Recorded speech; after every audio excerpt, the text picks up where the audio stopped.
They go beyond cold statistics and provide a keen and touching insight into the TV generation. TV Guide.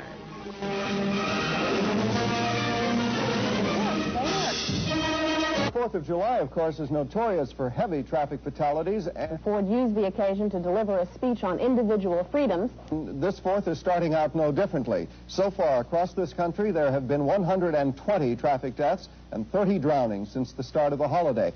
Well, to some people, the 4th of July just wouldn't be the same without fireworks, and most fire officials agree. Only 10,000 people turned up at Independence Hall in Philadelphia, where the United States actually declared its nationhood. At the hall, Bob Hope received the Freedom Medal. So we'll show you how the 4th of July was celebrated around the Bay Area. Whoopee!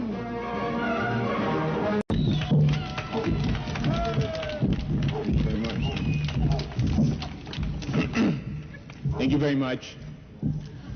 Distinguished guests, members of the press, my fellow Americans, on this Independence Day, 1975, the American spirit is uncertain. We have seen in this decade an unworthy war. We have seen political scandal. Now we are seeing economic turmoil.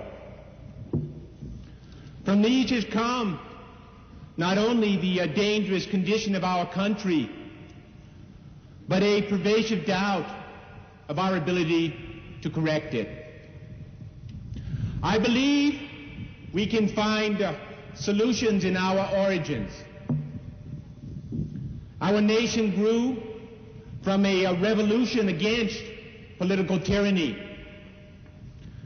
Our forefathers threw out a distant alien government.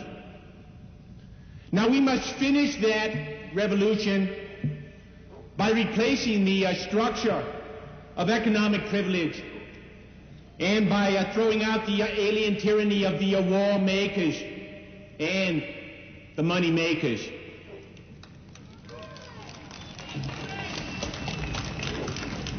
What has gone wrong with America is not a random visitation of fate.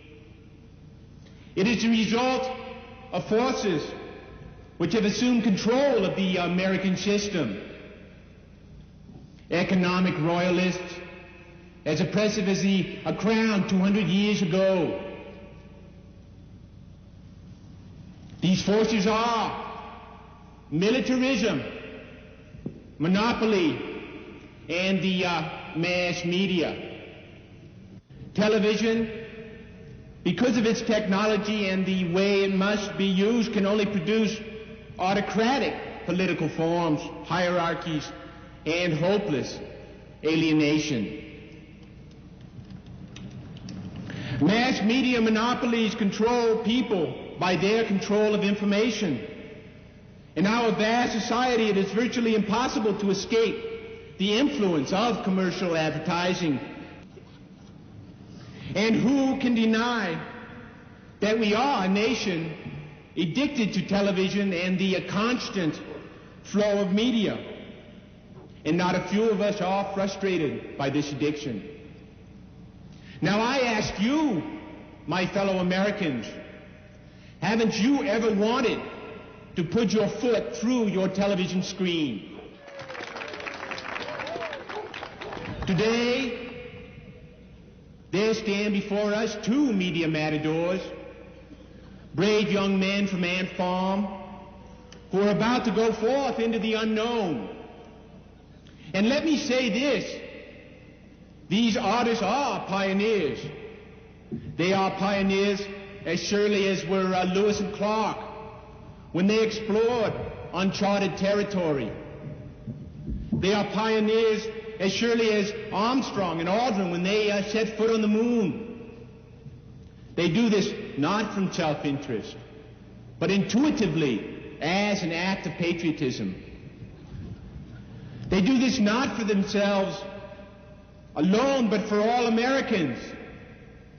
And I believe they are by this act reiterating a most cherished and deeply felt belief that the greatest statements about this great country of ours are heartfelt by individuals and never prearranged by a committee. And so, my fellow Americans, let me say this finally about media burn. The world may never understand what was done here today, but the image created here shall never be forgotten. Thank you very much, ladies and gentlemen.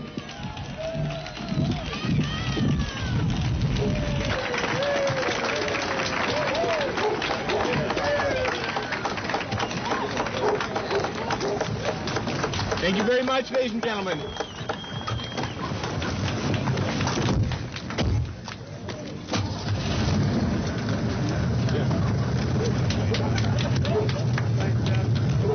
Good luck, Uncle Buddy.